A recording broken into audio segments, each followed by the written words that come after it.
लाडकी बहीण योजना अर्ज बंद झाले. फॉर्म कुठे भरायचा? तर नवीन जी.आर. या ठिकाणी आलेला आहे. तर तो जी.आर. मी तुम्हाला वाचून दाखवतो. तर चला व्हिडिओला सुरुवात करूया.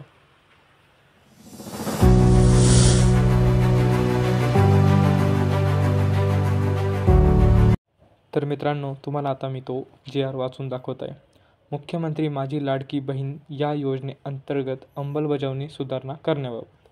तर याचा आशय राज्यातील महिलांचे आर्थिक स्वातंत्र्यासाठी आणि त्यांच्या आरोग्य आणि पोषणात सुधारणा करण्यासाठी आणि कुटुंबातील त्यांची निर्णायक भूमिका मजबूत करण्यासाठी महाराष्ट्र राज्यात मुख्यमंत्री माझी लाडकी बहीण योजनेची अंमलबजावणी करण्यात येत आहे. शासन निर्णय दिनांक 2/9/2024 अन्वये मुख्यमंत्री माझी लाडकी बहीण या योजनेअंतर्गत राज्यातील सर्व महिलांना लाभार्थ्यांना माहे सप्टेंबर 2024 मध्ये या योजनेअंतर्गत नोंदणी सुरू ठेवण्यास मान्यता देण्यात आलेली आहे. या योजनेअंतर्गत यापूर्वी 11 प्राधिकृत व्यक्तींना अर्ज स्वीकारण्यास परवानगी देण्यात आली होती. आता सदर योजनेअंतर्गत प्राप्त होणाऱ्या अर्जांची संख्या मर्यादित होत असल्याने फक्त अंगणवाडी केंद्रात अंगणवाडी सेविकेमार्फत अर्ज स्वीकारण्यास मान्यता देण्याची बाब शासनाने विचाराधीन होती. शासनाचा निर्णय आता आपण या ठिकाणी वाचणार आहोत. तर शासन निर्णय असा आहे की मुख्यमंत्री माझी लाडकी बहीण योजना अंतर्गत राज्यातील सर्व महिलांना लाभार्थ्यांना माहे सप्टेंबर 2024 मध्ये या योजनेअंतर्गत नोंदणी सुरू ठेवण्यास सदभारणीय दिनांक 2/9/2024 रोजीच्या शासनाच्या निर्णयान्वये मान्यता देण्यात आली आहे.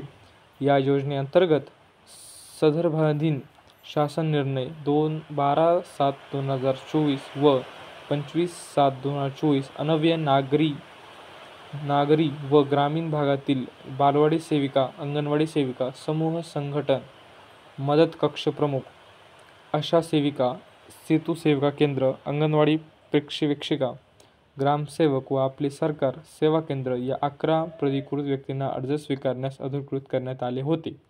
आता या शासन निर्णयान्वये अंगणवाडी सेविका व्यतिरिक्त इतर सर्व प्राधिकृत व्यक्तींना अर्ज स्वीकारण्यास देण्यास आलेले अधिकार रद्द करण्यात येत आहे.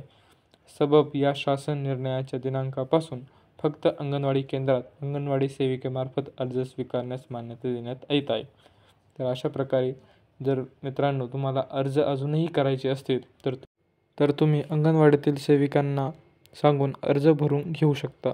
अशाच नवीन अपडेटसाठी व लाडकी बहीण योजनेतील संदर्भातील सर्व माहितींसाठी या चॅनेलला सबस्क्राईब करून ठेवा. धन्यवाद.